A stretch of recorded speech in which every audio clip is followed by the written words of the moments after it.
Men's dicks, like when you're a boy, they're terrifying. Like, oh, like see some guy pull out his fucking this sausage roll when he's pissing right next to you, and you're a little kid. You're like, what the fuck does he do with that thing? Yeah, and his balls are hanging like 6 inches down. Like Ari's balls or Joey Diaz's balls. Yeah, Joey Diaz's balls are like grapefruit and an old lady's pantyhose.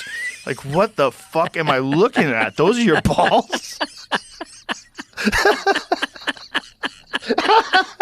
His balls look like him. Yeah. Just like cartoonish. Just saggy. It's fucking hilarious. Yeah. His balls are hilarious. Oh my God. Balls are hilarious. Joey's balls are hilarious. It's amazing that a woman, why would they have sex with us?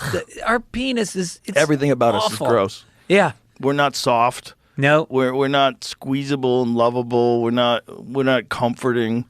We're grunting. We have an agenda. Thick, dense, heavy thing on top of you that can kill you, and you want it to fuck you. What? Right. What? You're Why just do they trust us? Trusting us to not kill you? Yeah, I know. Imagine like if every woman could kill you. Yeah. All of them. Every woman that you ever date can literally just strangle you to death and not a damn thing you could do about it. That's what it's like being a woman. Well, or a gay guy. Well, gay guys can be strong. No, I'm just saying it's weird that there is this accepted power dynamic between a man and a woman when they make love because, well, like you said, the woman trusts. But when you have two guys, it's kind of like, I don't know what it's like, but I think Tell me what it's like. You know what it's like, you son of a bitch. You were just about to tell me what it was like. You're about to break. You know, I almost did once, right? How close did you get? I've told this story on my podcast, but I'll give a brief version of it. I went, when I was in college, I was an English major, and I studied like Allen Ginsberg and Kerouac and all these guys that were into homoerotic stuff. A lot of them were gay, and even Emerson and Whitman, like all that old stuff. It was all gay imagery. And then there was David Bowie. I loved David Bowie. I loved Iggy Pop, Mick Jagger, and these guys were all fucking around with each other. Yeah. And so I was like, all right, this must be kind of something you do. You experiment with this. That's how they get you. That's how they get you. They get a couple mascots. They get the coolest guy in rock and roll. Right? The three coolest guys in rock. Stardust. Yeah. And so I was not attracted to men. I never have been. I can appreciate a handsome man. I think you're not hard on the eyes. Thank you. And then I was like, all right, so I guess I'm not going to take it up the ass, but you know, maybe kiss a little bit. No, I didn't even want to do that. Suck a cock? Suck a cock. And then I realized, like, I'm going to do it, and when I do it, it's either going to be like, ugh, or it's going to be like, oh my God, this is fucking amazing. This is incredible. Yeah. This is what I've been missing. And so I was drunk one night. I was like a junior in college. And my apartment, remember the Fenway in Boston? Yeah. The Fenway was like a wooded area. Like every city has a small wooded area where they grow trees for the reason for anonymous gay sex. The Brambles in Manhattan. You got Griffith Park in L.A. There's always like a little gay area. So my apartment happened to be, it was on Boylston Street. It was across the street from the Fenway. So I'm stumbling home one night. It's like 3 a.m. and I look at the woods and I go, fuck it. I'm going to do it. Wow. So I walk in and I'm looking around. I'm like, I don't know the protocol. I don't know how it works. Like I'm just waiting. And then all of a sudden it's like fucking leaves are blowing and there's shadows. And then this guy just pops out from behind a tree like a little gay leprechaun. He's like, I'm the guy. I was like, all right, I guess he's the guy. Wow. And he walks over and we look at each other and then he unzips his pants. He pulls out his cock. And I'm just looking at it, and then he pulls his balls out. And I look at the balls, and I was like, nope. No interest. I'm fucking out. That's the ugliest thing I've ever seen in my life. And so I got scared, because now I'm alone in the woods with a guy with his dick out. And so I just pushed him away from me. Oh, Jesus. And he fell down, and then he jumped up, and he just sprinted back into the woods with his dick flopping around. And I just stumbled out, and I was like, well, I guess I can't do that. Ow! Ow! Got some poison ivy the next day. What did people used to do when they didn't have covers over their dick and they had to run through the woods? Right. Like that's a real problem, man. Yeah. Wow! Ow! Ow! Like how many? If you have pants on, you run through the woods, your dick gets whacked by twigs and shit, but it's kind of okay. And the vagina's got protection. It's got curtains and walls and blinds and. A girl got kicked in the pussy the other day in a UFC fight, and sorry for using the term pussy, ladies.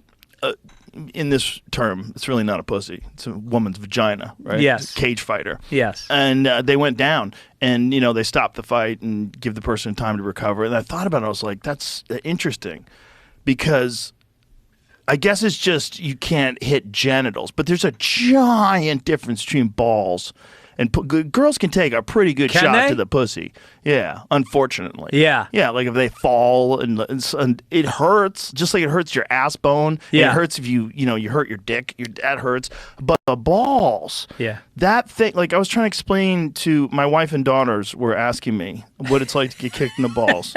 And I was like, I've been kicked in the balls 100 times, at least. I've been kicked in the balls so many times because I grew up kicking. Yeah. So I got kicked in the balls by dudes who are really good at kicking. Yeah. So there was been many times in my life where I wasn't sure if my dick was going to work anymore. Right. Like one time I got kicked in the balls so bad that one of my nuts swole up. So my right nut, I think it was my right nut, it was in a tournament. Yeah. I threw a kick, and this guy threw a kick under my kick and slammed it into my cup. And this is a guy from the Korean national team. He was really good. He kicked me fucking hard, man. They gave me timeout. I continued the fight, but I knew it really hurt.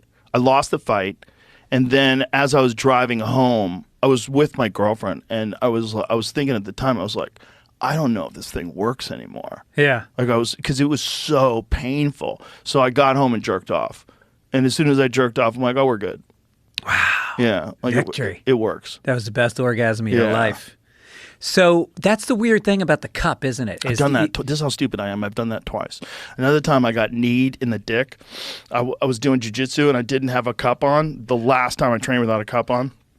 This guy was passing my guard, and it's a standard technique. He wasn't doing it maliciously. You shove your knees through the guard when someone's passing your guard. That's the guard is the legs, so your legs are wrapped around a person.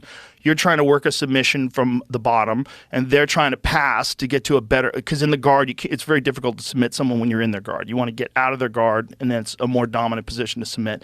So he's trying to pass my guard, so he shoves his knee through, and his knee caught my dick flat. Just like smashed my dick. I'm like, it fucking hurt like hell.